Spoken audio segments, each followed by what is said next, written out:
Hi అండి, welcome to సాయిస్ kitchen. బాగున్నారండి మీరు? మేమైతే బాగున్నామండి. ఇప్పుడైతే కంది పచ్చడి చేస్తున్నానండి. ఇదిగోండి, ఒక కప్పు వరకు కందిపప్పును అయితే తీసుకోండి. స్టవ్ ఆన్ చేసుకున్నాను, కడాయి పెట్టుకొని ఒక కప్పు కందిపప్పు తీసుకోండి. ఇదైతే కొంచెం దోరగా వేగించాలండి. ఇది కొంచెం కలర్ మారేంత వరకు ఇది వేగించాలి. మంచిగా వేగించుకోవాలండి. ఇది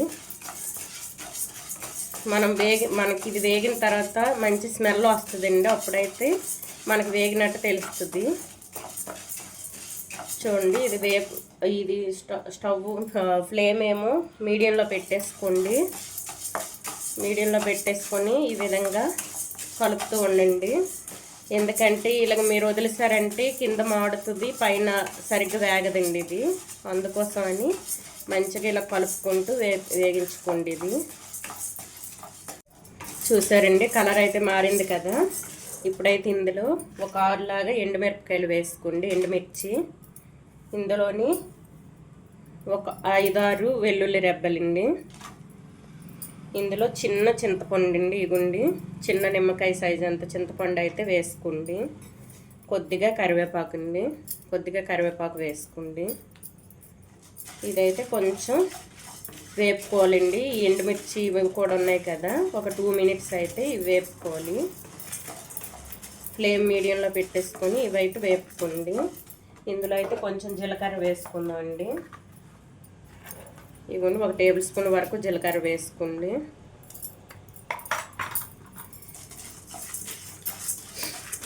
అంతేండి. ఇప్పుడైతే స్టవ్ ఆఫ్ చేసుకొని ఇది చల్లపడిన తర్వాత మిక్సీ పట్టుకుందాం అండి. ఇది పూర్తి చల్లపడిన తర్వాత ఇది మిక్సీ పట్టి చూపిస్తానండి. ఇదిగోండి, ఈ విధంగా ఇప్పుడు ఇదైతే చల్లగా అయిపోయింది. ఈ విధంగా మిక్సీ జార్లో తీసుకొని ఈ పచ్చడికి సరిపడా సాల్ట్ ఇప్పుడే వేసుకోండి. సాల్ట్ వేసుకొని ముందుగా అయితే వాటర్ వేయకుండా మిక్సీ పట్టుకోండి. చూడండి, ఈ విధంగా అయితే మిక్సీ పట్టుకోవాలండి, ముందు వాటర్ వేయకుండా. ఇప్పుడైతే కొంచెంగా వాటర్ వేసుకోండి. కొద్దిగా పల్చగా చేసుకోకండి. ఈ పచ్చడి అయితే కొంచెం గట్టిగా ఉంటేనే బాగుంటుందండి.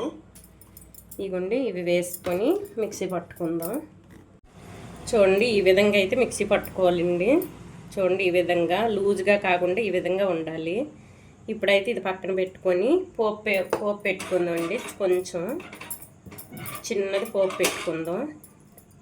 ఇందులో ఒక మూకుడు పెట్టుకోనండి. స్టవ్ పైన మూకుడు పెట్టుకొని ఇందులో కొద్దిగా ఆయిల్ వేసుకోండి. ఒక 1/2 టేబుల్ స్పూన్ ఆయిల్,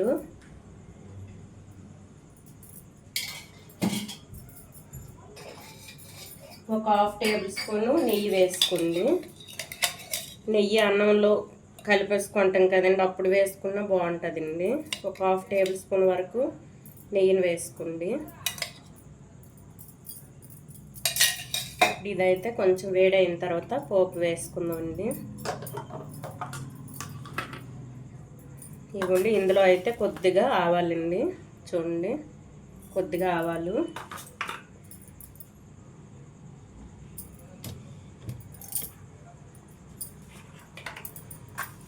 కొద్దిగా జీలకర్ర, ఇగుండి ఒక 1/2 టేబుల్ స్పూన్ వరకు జీలకర్ర అండి, 1/2 టేబుల్ స్పూన్ వరకు ఆవాలు, ఒక 1/2 టేబుల్ స్పూన్ వరకు ఇగుండి మినప్పప్పు. ఇందులో అయితే